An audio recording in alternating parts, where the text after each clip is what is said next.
स्वागत है आपका हमारे यूट्यूब चैनल में। आज हम बात करने वाले हैं कोरोना वैक्सीन के बारे में। सबसे पहले हम ये जान लेंगे कि वैक्सीन क्या होती है और ये कैसे काम करती है। उसके बाद हम देखेंगे कि किन किन जगहों पर वैक्सीन बनाने का काम अभी जारी है और वो कब तक आएगी। पूरी जानकारी के लिए वीडियो के एंड तक आप हमारे साथ बने रहे। इस समय दुनिया में लगभग 148 से ज़्यादा संस्थाओं में कोरोना वायरस पर वैक्सीन बनाने का काम चल रहा है। उनमें से कुछ ही संस्थाएं अपने क्लिनिकल ट्रायल्स के फेज 3 में पहुंच चुकी है।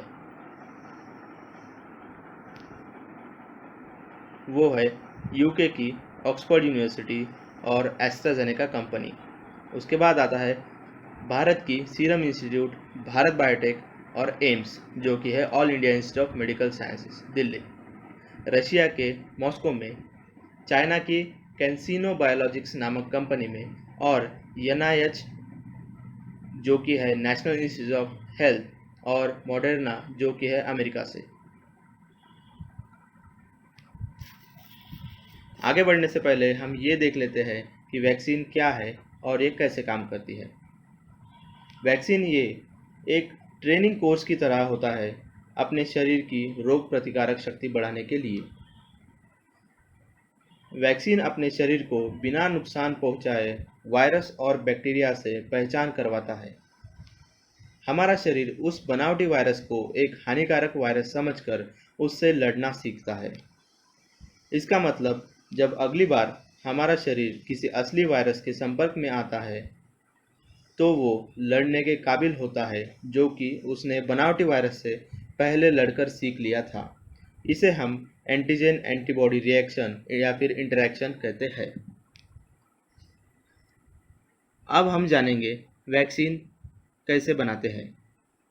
सालों तक शोध करने के बाद साइंटिस्ट अब वो कोड जो एक जेनेटिक कोड यानी कि आनुवांशिक कोड होता है वो जान चुके हैं वायरस के बारे में। इस कोड की मदद से वो एक नया वायरस बनाते हैं जो कि हूबहू असली वायरस जैसा होता है और फिर ये वायरस एक वैक्सीन की तरह जानवरों पर और इंसानों पर आजमाया जाता है।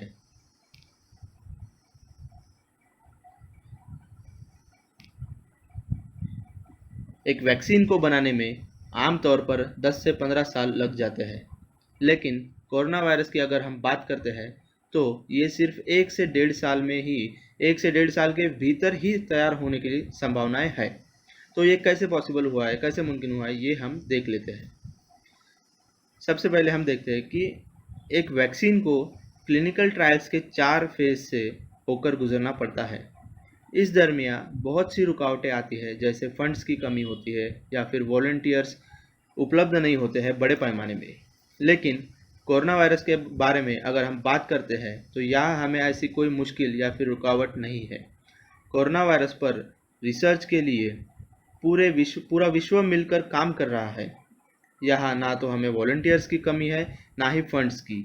लोग अपनी मर्जी से वैक्सीन के ह्यूमन ट्रायल्स के लिए तैयार हो रहे हैं।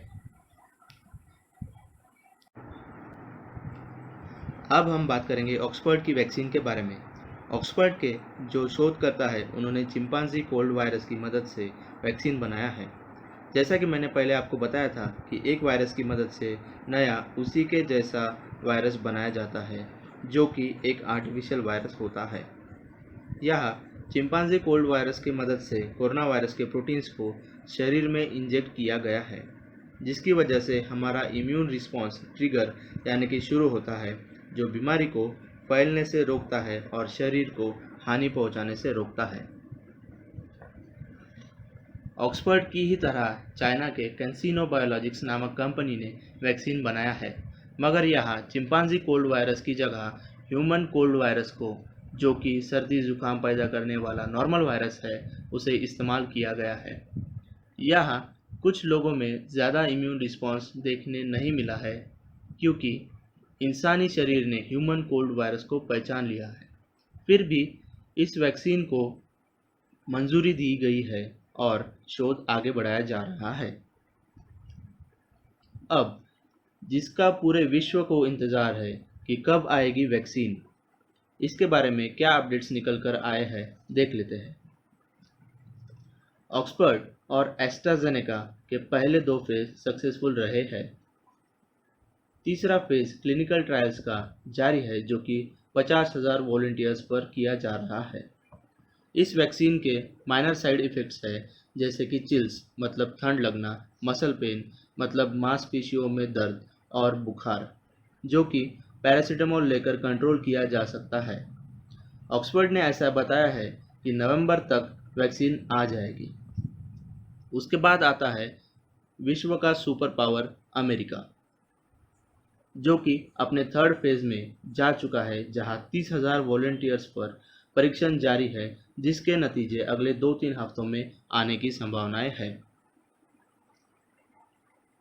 रशिया ने भी ये दावा किया है कि 10 से 12 अगस्त तक वो अपना वैक्सीन रिलीज करने वाला है। इसी तरह इजराइल भी वैक्सीन के आखिरी चरण तक पहुंच चुका है। अब हमारा देश यानी कि भारत में सीरम इंस्टीट्यूट ऑफ इंडिया, जो कि पुणे में स्थित है, ये ऑक्सफोर्ड के साथ मिलकर काम कर रहा है। सीरम इंस्टीट्यूट ने सरकार से परमिशन ली है वैक्सीन को एक बड़े पैमाने पर उत्पादन के लिए। डीबीटी यानी कि डिपार्टमेंट ऑफ बायोटेक्नोलॉजी ने ऐसा बताया है कि भारत में 5 जगहों पर इसका परीक्षण होगा।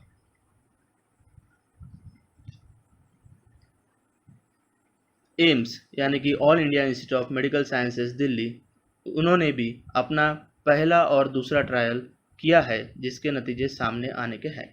भारत बायोटेक जो हैदराबाद की कंपनी है, इन्होंने भी वैक्सीन के पॉजिटिव रिजल्ट्स दिए हैं और क्लिनिकल ट्रायल्स जारी है। WHO यानी कि वर्ल्ड हेल्थ ऑर्गेनाइजेशन इस बात का ध्यान रखने वाला है कि चाहे कोई भी देश वैक्सीन बनाए, ये सभी को समान मात्रा में उपलब्ध होगी। सबसे पहले हेल्थ केयर वर्कर्स यानी डॉक्टर्स, नर्सेस, रिसर्चर्स, इन्हें वैक्सीनेट किया जाएगा। उसके बाद हर देश के 20% लोगों को 2021 के अंत तक वैक्सीनेट किया जाएगा। कुल मिलाकर हम ये बोल सकते हैं कि 2020 के आखिर तक वैक्सीन भारत में आ जाएगा और हो सकता है कि बाकी देशों में ये उससे पहले आ जाए, जैसा कि रशिया ने अगस्त में वैक्सीन देने का दावा किया है। वीडियो को पूरा देखने के लिए धन्यवाद। कोरोना वायरस पर और जानकारी के लिए हमारे चैनल को सब्सक्राइब करना ना भूलें। इस वीडियो को ज़्यादा से ज़्यादा शेयर करें। कोरोना वायरस से बचने के लिए हो सके तो घर पर ही रहिए, सोशल डिस्टेंसिंग का पालन करें, मास्क और सैनिटाइज़र का उपयोग करें।